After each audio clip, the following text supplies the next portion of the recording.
Welcome to Quilting on the Side, the podcast where we uncover the secrets to turning your passion for quilting into a profitable side hustle. I'm Tori from the Quilt Patch by Tori. And I'm Andi from True Blue Quilts.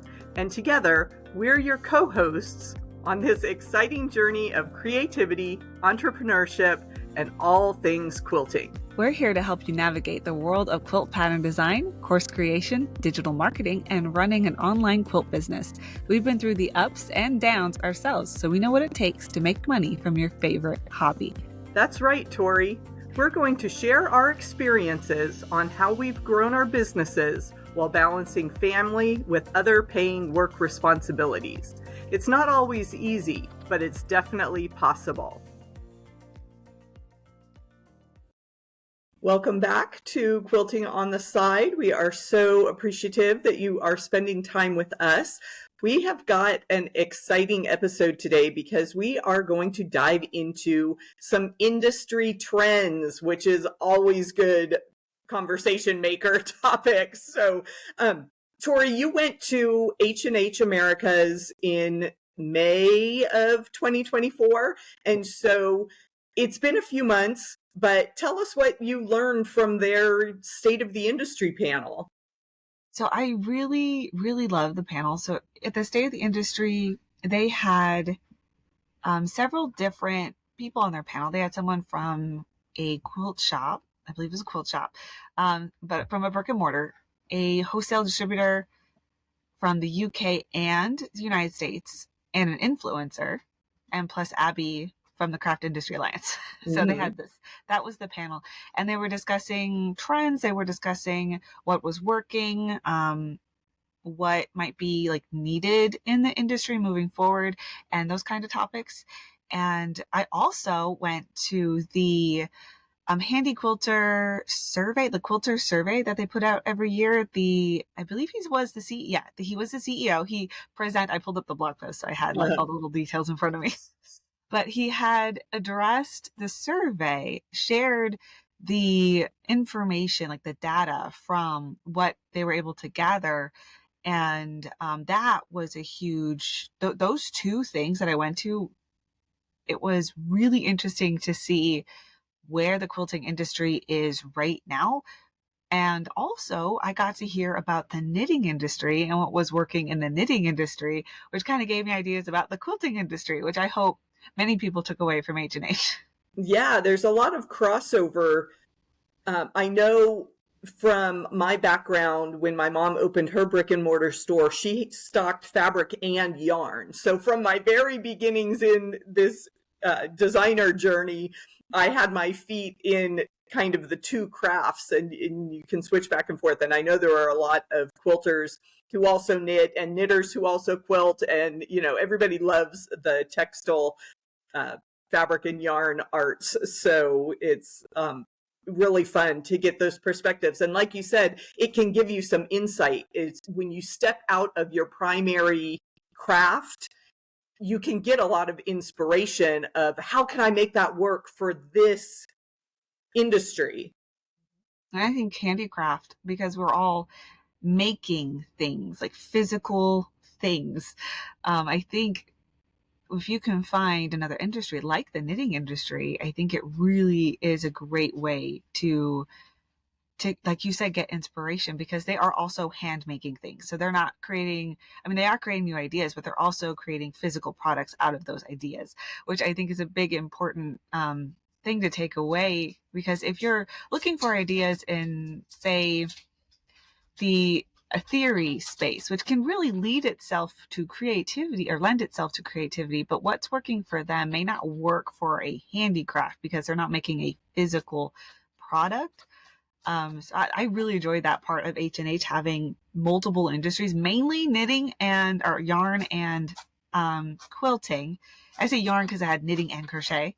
And right. I now know that there's a big difference between knitting. Well, I knew there was a difference in actually knitting and actually crocheting, but the way the industry works for both of those, they like to have a clear divide. Yes. Which I was not aware of before H&H. So it was really, that part was interesting as well. But one of the biggest takeaways for me, because as you know, if you're a listener to the podcast, I help quilters with digital marketing. And one of the big pieces of digital marketing, really the foundation, is the ideal customer. And what the quilting survey did was really establish a holistic look at the ideal customer for our businesses, for quilt pattern designers, for and I will say quilters, because the quilt survey that Handy Quilter did was really in depth. So if you ever took that survey, I think it comes out in January, February of every year, and it's like 100 and something questions. Like, it is huge. It takes like almost an hour to go through, but it gives us so much amazing information. And they sent out 1.8 million surveys to people who were self-selected quilters. So they're the ones that raised their hand and said, I'm a quilter. And they sent it to, and they have a dot graph, and I'll have, we'll drop the link to the Craft Industry Alliance blog post so you can see the dot graph. But the survey went all over the United States, and it went up to Canada and down to Mexico. So they really focused this in America, North America, and they really got some great detail. They had 37,000 quilters respond to the survey. And they said they took them an average of 66 minutes to complete. Yeah, I have received and answered that survey multiple times over my quilting career, because you mentioned it's sponsored by Handy Quilter. There are some other big industry names that promote the survey. So you may see it multiple times in the spring come through your various email lists. And it's always, I tend to answer things like that. I tend to think I'm a pretty average quilter. So they need the perspective of the designers as well as the pure hobbyist consumers. So yeah, great information. So some pieces that really stood out to me for our ideal customer. We all know our ideal customer is a little bit older. So let me actually bring it up. This slide. The average quilter, 98% identified as female. 98%. I'm going to say it again. 98% identified as female. 70% of all quilters are retired. They are in their early 60s. They spent 22 years sewing before attempting their first quilt at an average age of 39. Now, when I hear that, what I think of is grandbabies. Yep. That's what I think of. And it actually is supported a little bit further down, where you'll see I'll share some of their first projects, which can be great information for gathering our leads. Yeah. Reaching out with leads, getting some of those first projects in. Let's see. They started quilting regularly at the age of 48. They consider themselves intermediate in their skill level. And this part's fun. It says they start 11 quilts each year while finishing 9, which is slightly down from our prior year. Right. As people come out of the pandemic, when they were very productive, and all the numbers for handcrafts, I think, peaked there in 2021. And so we've seen a decline as people get back to their normal lives and they're, being out and about. But yeah, I thought that was really interesting that people are finishing their projects, which is great. And like you said, we can gather as business owners a lot of good information that can help us with planning. There are, I think further down in the statistics, it says that 11% of the whole industry categorizes themselves as beginners. So every quilter business needs to have support for those beginner people. And and then every time you mention the age demographics, I laugh, because you and I certainly bust that curve a little bit and bring those numbers down. But yeah, we all know that everybody dreams of being that retired person that can just pursue their hobbies full time. And that's why the t-shirts and things are so popular that say, I do have a retirement plan. I plan on quilting full time. Definitely. Definitely. Oh, and then it shared what they start. So Okay. quilters start, or not what they start, but why they start. So quilters start quilting because of, and 48% said independent interest. So they're just interested in quilting. And the 21% said because of family. Mm-hmm. So I would think that would encompass wanting to learn a tradition, like passing down quilting. I would also think that encompasses making a family member a gift. Mm-hmm. That's what I would think of. And then 14% said friends because their friends quilt. Yep. So I think Bring a that's a really, buddy. yeah, bring a buddy. Exactly. And then there's two more here. Last or second to last is 65% of quilters are spending between more than 6 hours working on quilts each week. 65, I'm going to say it again. Mm-hmm. 65% of quilters are spending between more than, okay, okay, more than, I'm going to guess more than 6 hours working on quilts each week. Mm-hmm. So And then the this last isn't one, just a one, your monthly meeting. This is dedicated time consistently. I'm thinking that that makes me think. And then I know that further on, they talk a lot about building community, and that's what quilters are looking for. They're looking for community. And that makes me think like weekly sews, because you're Mm-hmm. thinking they're spending 6 hours. And I feel like that's a opportunity to bring Mm-hmm. them together. And we don't always want to sew together, but having the option, it might Mm-hmm. be a community building thing. And we all know that when you build a community around your business, it helps support your business. So something to keep in mind. And the last one here before we move on is they own four different types of machines. Yes. So that can include sewing machines, sergers, embroidery machines, you name Long it. arms. Yep. Yep. Yeah, that's funny. And we should share a little bit. Do you just have one machine at home? No. I don't know that I'm we've shared almost that average. before. I have two currently. My third one was a gift, a featherweight from my Mm. mom, who is currently getting it fixed for me. Uh, And I think it's fixed, but it's sitting in California. So when I can get it back here, I'll have three. yeah, yeah. Um, and are they comparable size wise? The No. featherweight is smaller. So if I've got it right here, right above my head, this is my little tiny singer. Got a Okay. little tiny singer. It's very light. It's great for carrying. It's what I used to take whenever I was teaching workshops or Hmm. I took it to one retreat. So it's a great little machine. It's where I learned how to free motion quilt. I love that little thing.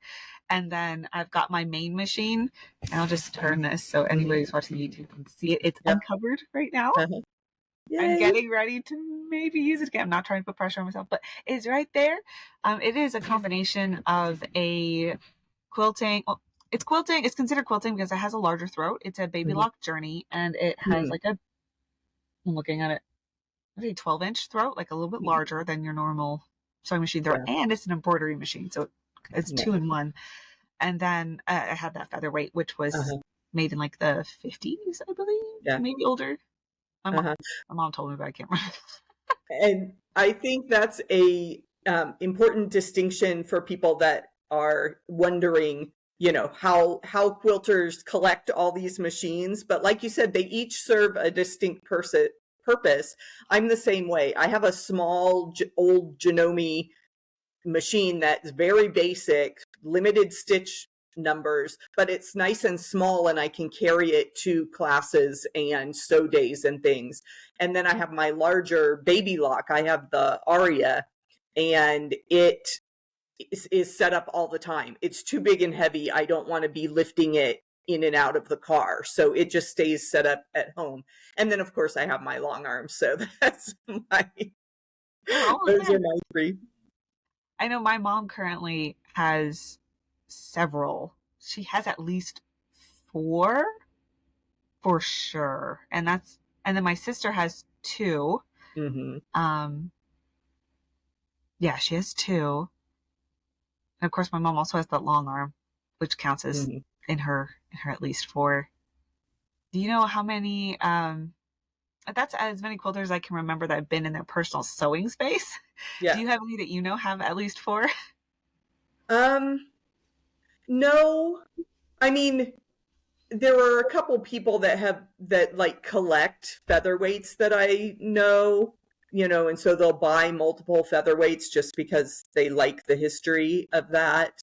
Um, I think my mom might have four, but she tends to just have three kind of in rotation because she has her featherweight for classes. She has machine, and I'm not going to say brands because I'm going to get them messed up. She's bounced around between a couple different brands of machines, but she'll have one machine for piecing, and then she'll have another machine for free motion quilting.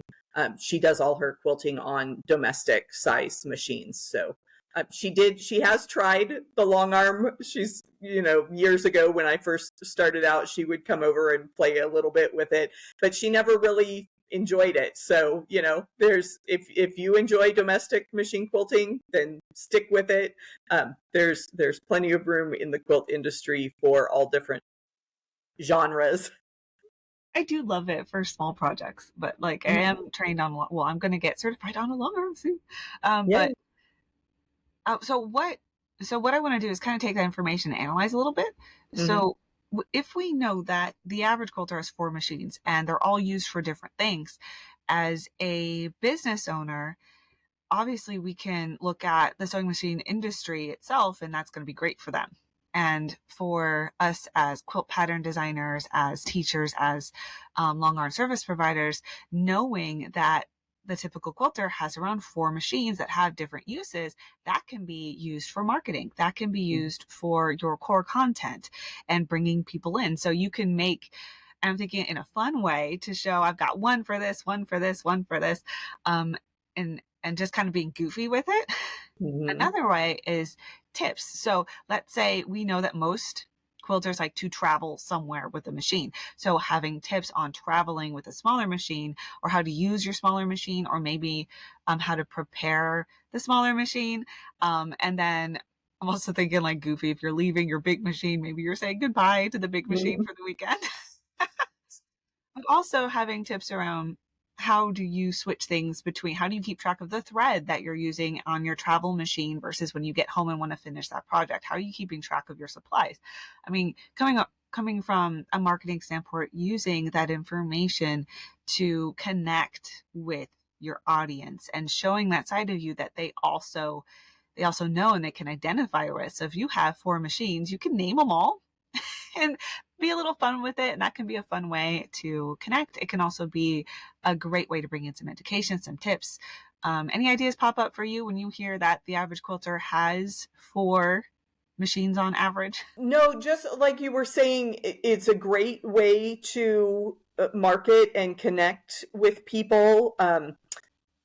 There is the importance of community. And as we said, featherweight owners are their own unique part of the quilting industry. So you can tap into some of that ready-made community and promote. It's always helpful to join groups, not as a way to, oh, this is a fresh audience, I'm going to bombard them with my information because, we're aligned and, they'll buy from me, but as a way to make contributions, make connections, make those friendships, and uh, just embed yourself as a helpful resource before you start marketing. And we never promote people to just go in and take over some other group. I'm just saying, as a way to continue to make this a vibrant industry, we need to have those connections. And uh, connecting with all the various brands of machines is important, because getting back on the long arm example and Facebook groups, there are long arm general groups, and then there are specific, the Gamel group, the Grace Company Unique owner group. So you can niche down a little bit even within what seems to be a niche of a niche. Yeah. No, I agree. I think putting yourself in those groups, not only does it help with building the community, building up the quilting industry, but also helps you have fun. And Mm-hmm. you're really in there interacting with your ideal customer, and that can give you a lot of ideas for content, because I know that's something we struggle with, is coming Yeah. up with content. So my digital marketing brain just goes, if you're in there with the people, it's so much easier to talk to the people when you put on your business hat. But Right. don't always wear your business hat. Take it off, have some fun, get into that community, and be a resource for those, because you're, as a business owner, you have a unique perspective coming into these communities. But also, take off the business hat and Mm-hmm. have some fun in those communities, and be a part of it. Exactly. Yeah. Yeah. Just be a quilter for a while. Um, the other great thing, kind of tying it all together, is when you are a part of those groups, you see the trends, you see what those viral patterns are that everybody's talking about. So let's dive in some more to the information you got from the panel, because um, you said they touched on some um, kind of business strategies and ways to reach their customers. Yes. So let me bring up my notes. I'll be staring at my phone a little bit, but Uh, let's see. So they talked a lot about the need to bring in younger crafters. That was a big topic of discussion. Um, and I believe it was an audience member that asked how do we do this? So one thing that they all agreed on was, well, two things they all agreed on. One was classes, and coming up with different ways to build up their skills and invite them in, like, very obviously invite them and the younger quilters in. So saying, bring your mom and your daughter, like when Mhm. you're sew with me, those kind of things, and saying, this is a bring your kids event, so they can bring their older kids and learn how to quilt, learn how to sew and knit. And that can inspire a new generation. I mean, just bringing in the younger generation, and then also leaving your comfort zone and meeting the younger generation where they are, which I know can be a struggle online, but in person, it can look like youth groups. It can look like starting an after school club at schools. It can look like Girl Scouts, Boy Scouts, anything along those lines, where you can meet them where they are rather than expecting them to come to you. Mhm. One great example that always comes to mind when I hear this is I follow someone on TikTok called, they start with community. Oh my gosh, I just knew it. And then it like went over. But what they do is they go to the local college campus and they have mend and sew days where the Mm. college kids bring their, like, button that fell off their coat, or they have a hole in their jeans and they need someone to patch it. And they have a sewing machine set up there and sewing supplies. And they will either teach the student how to do it, or they'll do it for them and just engage them in conversation. And it gets them talking about what they're doing. So the quilting or sewing, it arises interest, and it just spreads awareness with that local community and with the local younger population about Mhm. handicrafts. And then you'll see that this particular business, they own a community center. They have several long arms in there. They have classes where they come and they learn and they build and they create quilts together. And she is constantly posting these younger kids coming in and creating their first quilts, making their own pants, styling clothes that have fallen apart, and then and they're not just women, they're not just Mhm. girls, they're also boys. Like, it's Yeah. really cool to see this mix of people coming in through their doors, and the way that they have cultivated this community where they're encouraging all generations to come in and learn with them. And it's inspiring, and that's why I follow. I like every single video that I see from them, because I just love everything that they're doing. And Yeah. I will definitely find the name of that Mhm. so I can share it, and I'll link it if we I'll definitely find it. So I was going to say if I find it, but I'll find it. Yeah. Talking about some of the ways to reach out to younger folks where they are, is I'm thinking of muppin.com and how she kind of is a crossover with the cosplay and Comic-Con trends. And, you see a lot of handmade costumes at these big events. And that's definitely got to be a way to reach out to younger crafters. Not to say, the Star Wars and Star Trek fans definitely align with the average age of the quilters. So I found them. They are a nonprofit, Quilting for Community. Mm-hmm. And they are, I just saw where they're located, and then here's classes. Maybe it's there. So if anybody knows the people behind Quilting for Community, hook us up, because I think that would be a great guest interview. Oh yeah, she's amazing. So Chatsworth, California. That's where they are. Okay. Chatsworth, California. Fun. And there are similar kind of community outreach events. Flint Handmade is an account that I got connected with actually through Craft Industry Alliance, and they're doing good work in Flint, Michigan, in terms of being out in the community with craft resources. Hey, that's close to me. Yeah.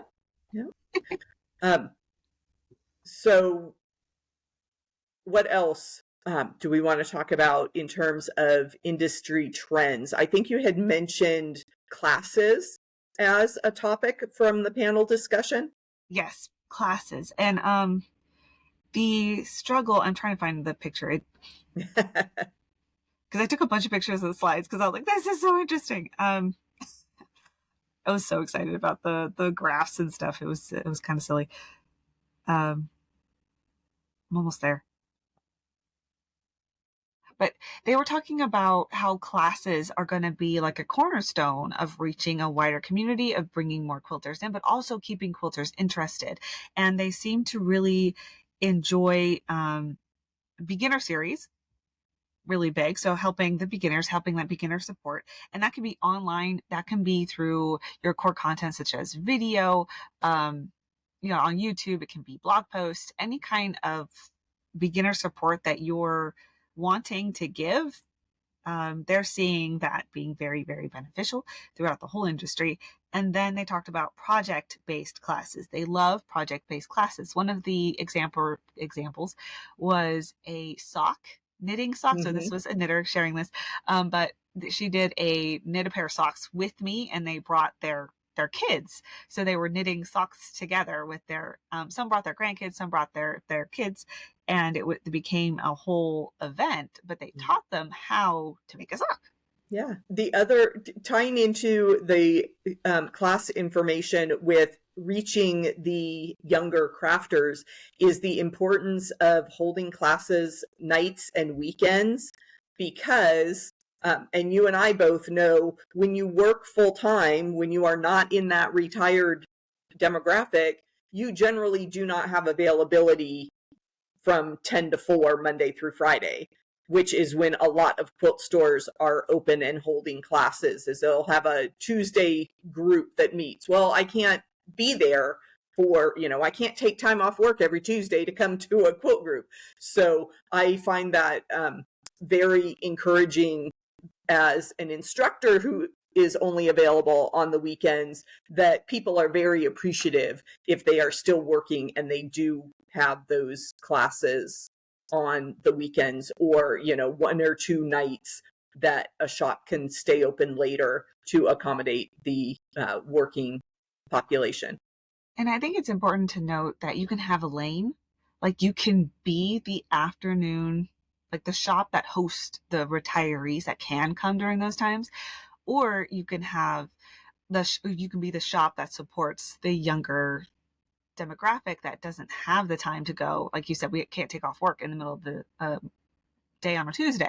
Mm-hmm. So I think that it's important to note you don't have to be everything to everyone. You can pick a niche and really go all in, or maybe an easy way you can invite that new generation in, as you said, just have a periodic time, but something repeatable and predictable. Because again, in our current state of life, me and you, we're both working full time. We have kids at home. I guess Not anymore.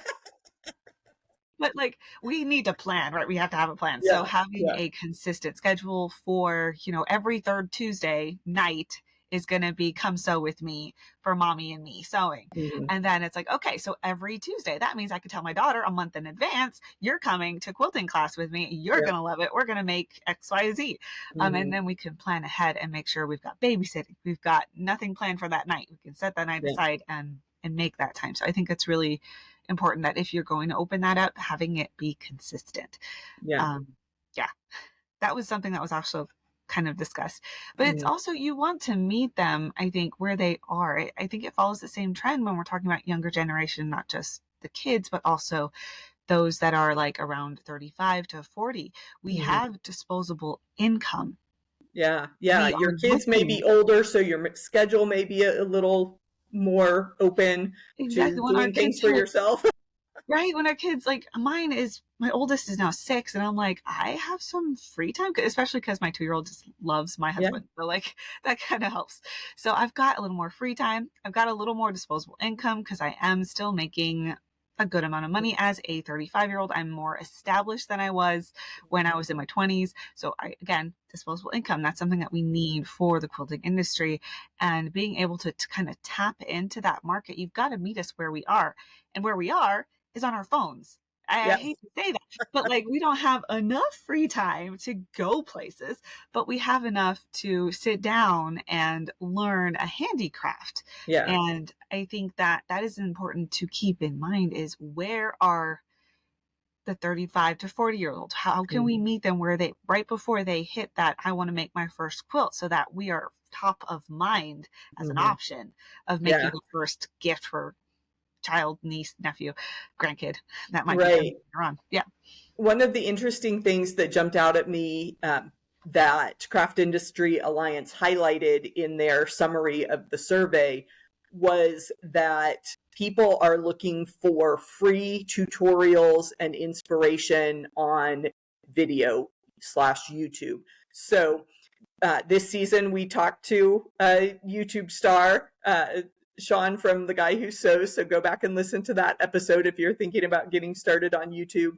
But for designers, for shop owners, you really do need to embrace video. And um, we'll, I'm a fan Yeah.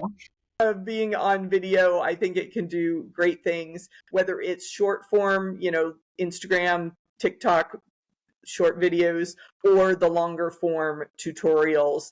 And there's some concern about, oh, if I just give them the free stuff, they won't want to buy. But they develop that relationship, and people want to support your efforts. And, yes, there will always be people that just are here for the free, or the sale rack, but Right.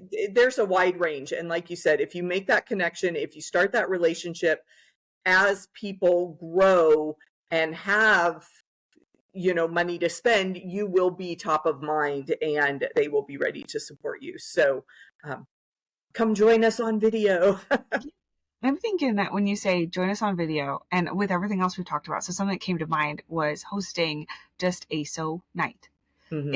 It can be free. You're on video. They can join anywhere. You can host it as long as you're sewing, Mm-hmm. and you don't have to facilitate anything other than holding the space. Hold the space, say hello when people come in, and let them talk to each other. It Mm-hmm. can be that easy. It doesn't have to be over the top. You don't have to record. You don't have to do your makeup. You don't have to like make sure your sewing space is beautiful. Everyone's sewing space is crazy, especially when you're creating. And people love to see the real you. So don't put so much pressure on yourself. If you are thinking you need to show up on video to reach people, take a breath. It can be, you can let it be simple and you can let it be easy. You don't have to be facilitating necessarily, but it could be really useful to hold the space to let people come in, get to know you a little bit, see who you really are, but also give them a space to talk to each other. Yeah, yeah, Right? definitely. So, And then there's a few more trends I want to touch on before okay. we finish up today. A couple things that I found super interesting, and that it might just be me, but I think that this is really useful information when it comes to ideal customers and things like that. But they also surveyed, what else do you do besides quilting? So some of the big ones here are reading. Mm-hmm. We've seen a trend of quilts that go along with books that others are reading. We've seen that trend. So that correlates, right? Gardening is another big one. I've seen a couple block of the months that incorporate gardening, which are Mm-hmm. really cool. And I've seen them, they seem to be doing really well. I didn't participate in it, but I've seen them on Instagram, especially at the start of last year. Mm-hmm. And they seem to like be a thing. So there's gardening, and then you'll also notice knitting and crochet are a big one in here. And let me see, cooking, hand sewing, dogs, Mm-hmm. and cats. So anytime that you hear things like that, you can think of a way to, it might give you ideas, spark ideas with projects, with making new patterns, with trying to connect with your audience a little bit. So if you own a cat, you can show your cat on your quilt, and that can be a connection thing. It can be a well, connection. Like I was going to say building community. It's more like connection, but it shows that you're a real person, that you know who you're talking to, and they can relate to you. And it really helps build up that trust in you as a business and as a person when you're making those little connections. Share what you're reading. You can share I see gardening. If you garden, you can share your garden. If you just appreciate others' gardens, you can do that as well. Yeah. Talking about gardening, there's a quilt account from a shop owner here in the Phoenix area. And for years, he shared a rose of the day because apparently he's got a huge rose garden in his backyard. And so, it can just be as simple as that, to bring in something, one of your other hobbies, and share what you're reading, share what you're cooking occasionally. I always like to tie that in because I know content creation is something Mm-hmm. that a lot of us struggle with. So that's where I see that information and I'm like, hey, you can use this, you can use that, you can use this. Look at all this information they gave us. This is awesome. Yep. Yep. And let me see. There was one more really fun slide. Let me go back and find it. A lot from the average quilter. Oh, consumer trends. So I think this one is really important to hear. And this one, I think, is also the same slide they also put in the blog post. They did. So it's also in the blog post. So the consumer purchasing trends, top 2 preferred places for buying quilting supplies has been the local shop, which is 61%. 61% say the local shop. Now, if you're not a shop owner, but you're like a teacher, an educator, a long arm quilter, you can spend time in the shop as well. So that is where 61% of our customer base is. They're in the local shops, which I think is really inspiring to see. And I hope that continues. And then the other percentage, which my thing is blocking, there you go, 16% say they're online. So they're at Amazon or an e-commerce retailer. So it's still 16% still buying online. Even after, because we know that spiked during Mm-hmm. COVID where nobody was going everywhere, but it's still staying fairly high. That was something they discussed.